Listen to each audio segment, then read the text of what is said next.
We've talked about growth. We've talked about scaling. We've talked about how that breaks your culture. And what happens as you grow and scale? You get leaders. You get leaders that you're in charge of. Yes. Leading leaders. Yeah. Say that 5 times fast. You really are challenging me to do it? No. Okay. No. I can. Can you? I think leading leaders, leading leaders, leading leaders, leading leaders, leading leaders. If you want to learn how to do that, stay tuned. She's the CEO. He's the marketing and operations guy. If it's broken, you need the business fix. Chrissy just mentioned, most of us listen to podcasts at 1.5x or 2x. What did that, please let us know in the comments what that sounded like with Chrissy at 2x saying leading leaders quickly. That is our banter for the week. Yeah, I agree. That is how we're going to banter and I am so excited to hear these responses. Yeah. Is Chrissy a chipmunk? Yes. The answer is yes. I sound like a chipmunk at 2 times speed. I know that because I talk fast. I wonder if I sound normal. I think you do. Because bring me up to a normal level. Yeah. And maybe that's, it's interesting. Yeah. I find it so interesting how people in leadership roles completely neglect middle management. Yeah. Or lower management, whatever it is. It just doesn't exist. It just doesn't exist. They're like, these people should just know. I am the leader. Damn it. Read my mind. And every other leader in this company should just know. Have you ever seen that in action? Oh, absolutely. I've done it myself. Yeah, I've been done on it wrong. Yeah, I've been on the receiving end too. Oh, I've been on the receiving end of that so many times where I've been in a middle management position, and it's just like, come on, really? Aren't you part of this team? And I'm like, you gotta tell me what to do. Right, I would be if I had the playbook. Yeah. You didn't give me the playbook, so I'm just going to hang out over here and cry. Yeah. We've talked about the shift from chief everything officer. Yep. To visionary. How do you coach a manager to lead with that founder's touch without being like, hey, here's what I did. Yeah. Because what you did doesn't work. Yeah. At least it shouldn't work in the way the business is scaled. No. So important question, because, copying the founder isn't scaling. That's cloning. We don't do that. So cloning doesn't build leadership depth. All right. That's a great point. Yeah. It is. Do what I do. No, you can't. You have to do it differently. So when founders scale, they have to move from being that chief everything officer to the chief energy officer. Oh, right? I like that. One who sets direction, not dictates style. Okay. So I coach new managers around something we call authentic authority. All right. And there are 3 A's that go with it. So I count 5 there. Oh, well, 3 A's of authentic authority is really what they are. I'm gonna. Yes, that's fine. Hey, we're Fonzie. No. So first one is alignment, which is don't copy my tone, carry the mission. All right. Managers have to be deeply aligned with values, non-negotiables, and the definition of success. If they understand why we do what we do, they can lead in their own voice. And we have to let them lead in their own voice. We can have shared language, but they have to be able to lead in their own voice. All right. I truly love that because that is the one thing I got to say. Sorry to interrupt, but this is to me, good. This is the big swing and a miss that I see all the time. Do what I did. No. Just get to the place on the map. Yeah. Yeah. Here's the alignment. Yep. So we have alignment. The next one is autonomy. And this is really important. It's give them the room to lead imperfectly. Okay. This is the empowerment paradox. If you don't give them the authority to fail a little, they're never going to build confidence. Okay. Do not always rescue them. All right. I tell managers, I want you to make decisions that I wouldn't make. All right. As long as they honor the values, make the decisions because there's certain things that I'm not going to do, but you know what? It may work for you. And as long as we're within our values and we're working on meeting the expectations that we've clarified, that's good. That's scaling. I do not expect them to do things exactly the way that I did them. They need to have autonomy. So, and then the third one's accountability, which is the big one. So it's standards. So manager doesn't have to sound like me, but they do have to enforce expectations like me. Yes. Yeah. So founder's touch is consistency, not personality. So In the scaling trap, we kind of talked about some of those things. I want to talk a little bit more about what the litmus test is for managers, if you'll let me. Oh, yeah. Can we talk about that? I love tests. So we talk about dilution of values. And so I know you've talked about like success as a shared thing all the time. So this is the leadership litmus test. And it's, are they multiplying success or are they monopolizing it? Okay. So here's how I measure that. It's 4 questions. You ready? Ooh, yeah. Are they developing others? Big. Are they delegating authority, not just tasks? Are they giving credit publicly? That's a huge one. Yes. And then are they protecting the standards consistently? So if a manager's team succeeds, but only because that manager's over-functioning, that's not shared success, that's centralized control. Correct. Yeah. So in Resilient Operating System, we teach that leadership is leverage. So if success doesn't expand beyond the leader, it isn't shared. Ooh. Yeah. That's a great way to put that. Yeah. A more simple way to even think about it is if your manager's the hero every week, if they're telling you how they were the hero, that team is still dependent on that person. Yeah. I wholeheartedly agree with that. Yeah. They should be talking about how the people in their team got to where they are. Yep. Like they did the thing, not I did the thing, or I had to rescue them. Right. It's this person did this person did that, and we're working together as a team, we're moving forward. Yeah. Love that. How do you handle when we're building leaders? How do you handle like the nice leader? Like, hey, everyone on my team's wonderful and I can't tell them bad news. Yeah. Can you tell them the bad news for me? No. We got to do it. We can maybe do it together. Like I'll coach you on how to do it, but I'm not going to do it for you. You could measure the hesitation in that in milliseconds. Yeah, there was none. There was none. So, being too nice in management isn't kindness. It's inconsistency, guys, disguised as compassion. So we've got to make sure. So we talked in a probably 20 episodes ago, I don't even know, about the 3 C's of leadership: clarity, consistency, and care. Yep. So there are 3 C's to manager courage, all right, which is really teaching them how to communicate effectively and be brave in leadership. And those are clarity, consistency, and consequence. Ooh. Yeah. So clarity, if expectations aren't clear, feedback feels personal. So nice managers avoid clarity because they don't want discomfort. Talk about being clear is to be kind. So explaining what needs to happen, being very clear in your communication. Consistency is where we make exceptions. Nice managers say yes too often. Oh yeah, that's okay. You can do that. They bend the rules, right? Every exception teaches the team that standards are optional. So we have to be consistent in how we manage. And the third one is consequence. And that is if behavior doesn't change and nothing happens, culture erodes. So when I'm coaching managers, I don't attack their niceness, I redirect it. And so I say, if you really care about your people, you will be direct with them. Mm-hmm. So we role play conversations, we document expectations, we set those follow-ups because kindness without clarity creates that confusion. And so it's really important that that 3rd C of consequence is the standards that you're maintaining for the organization. They just have to be there. Yeah. That's it. Non-negotiable. Yeah. So here's what I will say too about managers. Before they can lead other people, they have to lead themselves. Ooh. So I call it being a manager of one. So you've got to be a manager. Stop it. Okay. You have to be a manager of one first. So here are some things that you have to learn how to manage. So if you cannot manage your own calendar, manage your own emotional response, and manage your own capacity, you are not capable of leading other people. All right. Scaling leaders have to be able to manage their own energy before they manage the execution of others. That sounded awful. Scale the execution of the business with the people, not executing people. Off with their heads. That goes back to the consequence piece. It does. Goes back to consequence. Goes back to consequence. Off with their heads. Oh, I'm so glad that was fun. Yeah, so you got to manage yourself. Business. It is serious business. I will say that because here's the thing: you can maintain soul, you can maintain these, you can empower people, but it's really about how do you lead yourself first?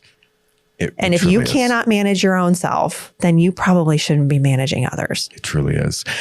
I want to revisit something real quick. Yes. That you said earlier. Yes. It's about the, in terms of the leadership litmus test. Yeah. And going back to that, where was it? It was the autonomy.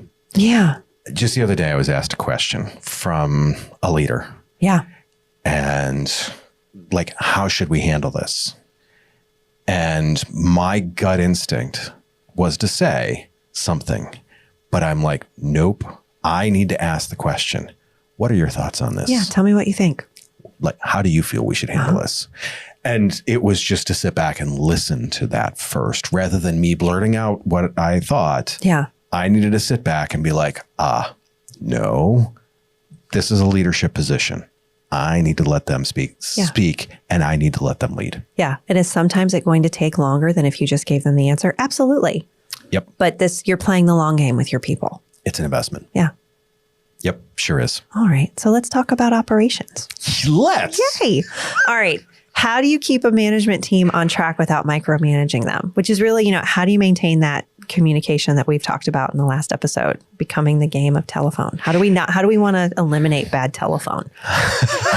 Please tell everyone. It's funny. I have to go back to the late 2000s or whatever, maybe 2010, where Michael Scott was talking about like how he would micro manage people, except it was Jim came up with the micromanagement word. We've got standard operating procedures for the work. We need SOPs for reporting. We need SOPs to figure out like how the leader is doing. Yeah. We can't just be like, they're doing okay. You need a way to look at this that is operational, not just, I like Bob. Yes. No. So you need to be able to go from tell me what happened to I see the data. You shouldn't be looking at the middle leader's data every day. You shouldn't like they're there for a reason. They're able to do stuff. Exactly. You should have access to it though. And you should be reviewing it on, let's say, a quarterly basis. Let's say, on something. Check in. Correct. If you aren't checking in on this, then you're leading by exception. You talked about that earlier. Like, hey, we'll allow this one time. Yeah. No, you have to let the leaders lead in that. The other thing is like in so many cases, people are judging middle leaders by the health of the machine, not by the individual cogs. And if you look, if you've got 4 different departments and with 4 different leaders and they're hitting their deadlines and they're all doing, you're like, this is all okay. You're like, we're good. Meanwhile, in one area under one leader, you've got people that are just ready to lose their ever-loving minds. You're just looking at the numbers and you're looking at so you're not looking at the picture on that. The retention rate is I call this a lagging indicator. If you've got people leaving, boy, you got a problem. Yeah. That is the largest red flag that I see ignored constantly in businesses. We just can't find people that are willing to work. Well, your long tenured people are leaving and you cannot keep people in the seat. People leave, people exit within 90 days. I don't understand. Well, clearly we've done a great job in making sure that they either want to do the job or not. No. Yeah. This to me is a huge part of that people don't want to work. The answer is for you. Correct. There's the end of that sentence. Yes. It's the same thing. I forget what the full sentence even is. The customer is always right was actually part of a greater sentence that someone just shortened. That being said, another piece to this too is there's always the firefighter audit that you need to do. The why. Why are there so many fires? Is the manager resolving the root cause? Or are they just treating the symptom? Yeah. That is the thing that I see in so many cases. People are like, oh, we'll put a Band-Aid on it, get it out the door. No. There is a machine back there that is smoking. Yes. That's fine. Right. Just give it some oil. Yeah. It'll be fine.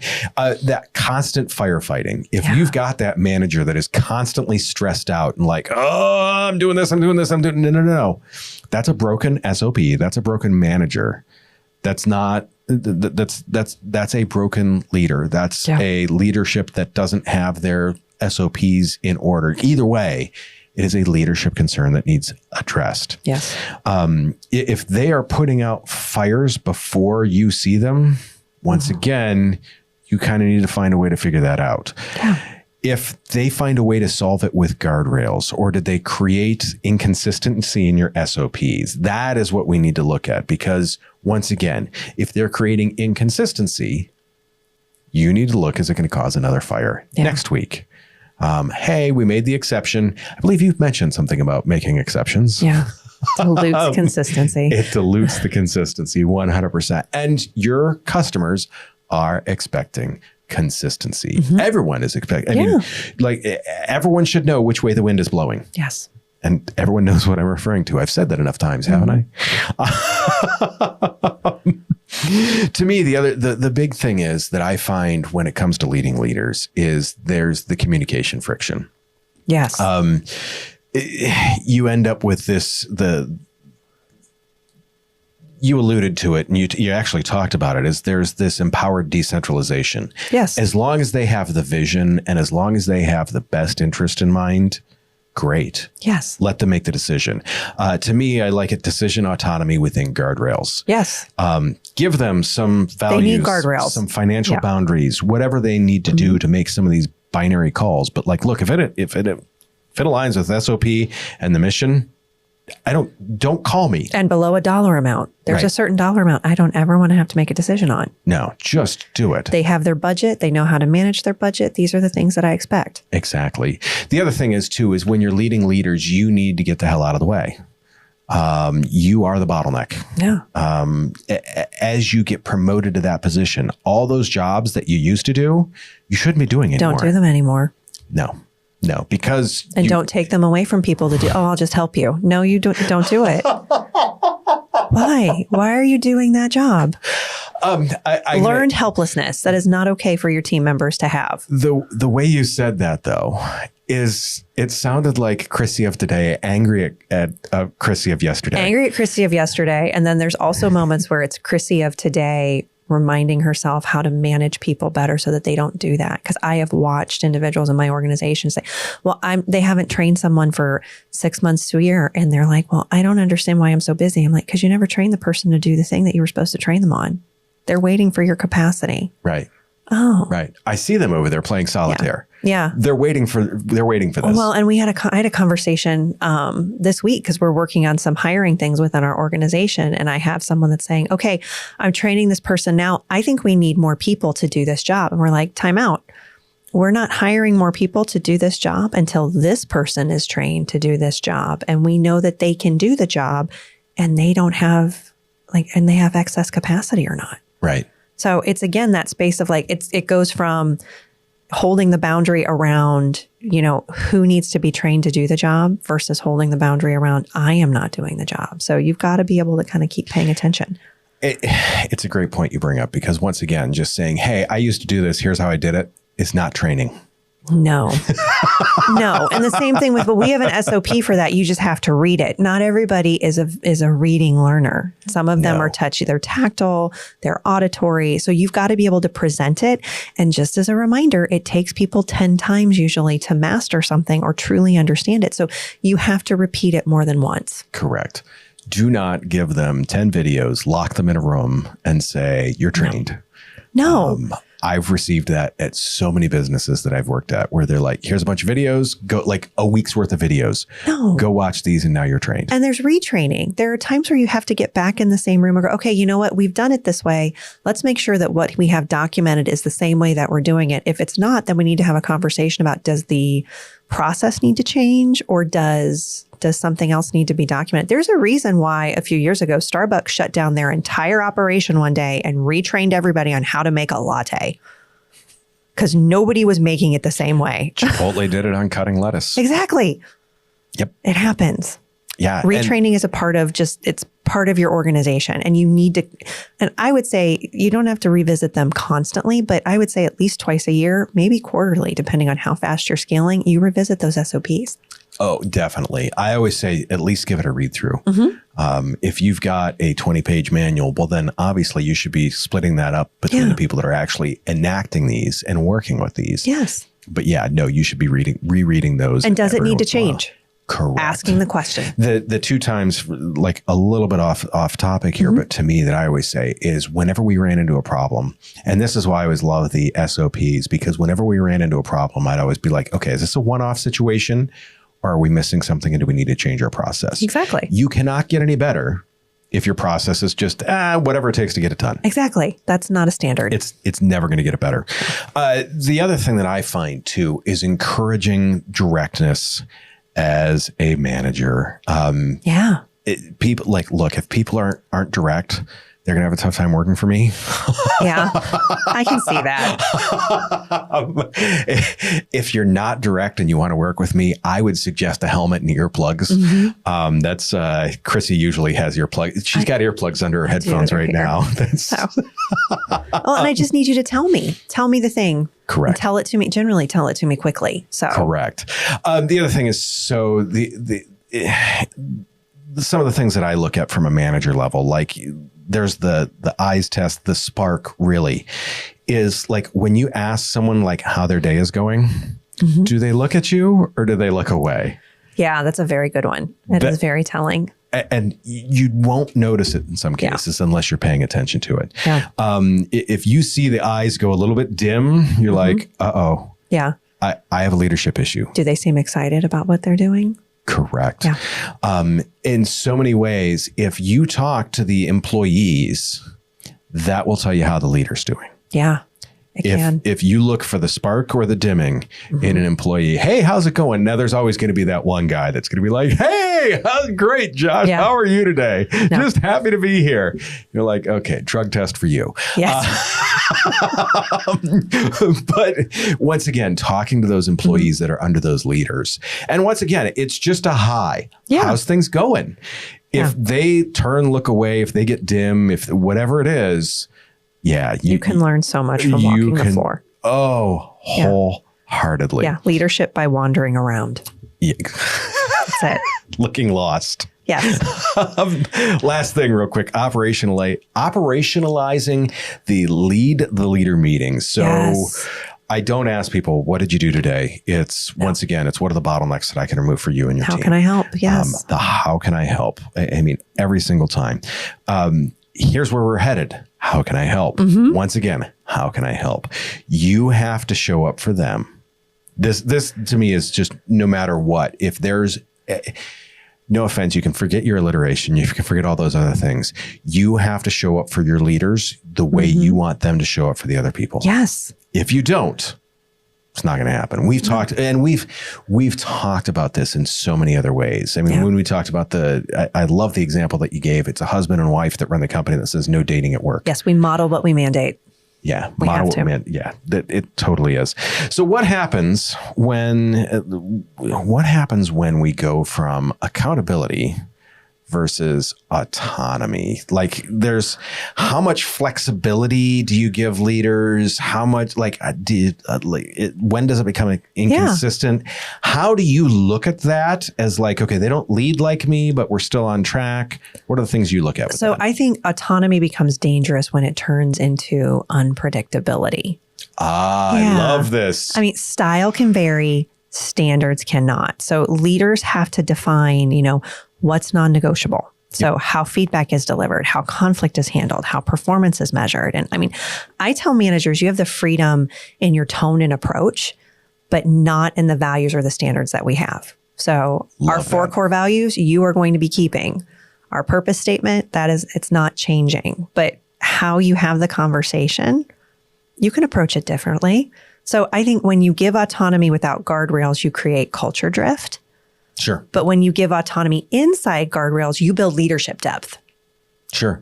And it's interesting. I like how you say it's guardrails and not a box. It's not a box. Because once again, can you imagine if your company was filled with Chrissys? Oh God, no, it's terrible. They really don't need more than one. Sometimes I think one is a lot. One's a lot, depending on what's going on. And they'll probably tell you that too. They're like, oh crap, she's in the office today. Right. What new idea are we going to be doing? Headphones on, headphones on, headphones on, headphones on. Act busy, act busy. Or it's questions around, hey, we're doing this with this client. What do you think? So I love getting to talk to them about some of the things that they're working on. But there's times where it's like, no, I couldn't imagine having another person. Like, I'd be tired all the time. Yeah. No, I mean, can you imagine if there was two Joshes? No, I cannot. That would be some funny, short, angry conversations. It might be fun to watch. For a short period of time. Yeah. For a short period of time.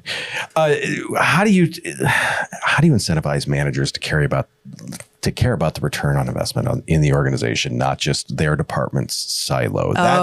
Not just themselves. I like at the truck dealership, this was so hard to untangle because sales was incentivized to sell trucks. They didn't care what service did. Service was incentivized just to make as much money as they could. So they didn't care what they did to throw parts under the bus, and parts was like, whatever. Yeah. How do you keep that from happening? I think there's a couple of things. First, everyone has to know what the shared vision is of the organization as a whole and how their portion supports the whole. Yep. Because otherwise, I have seen departments, they protect their budgets like kingdoms.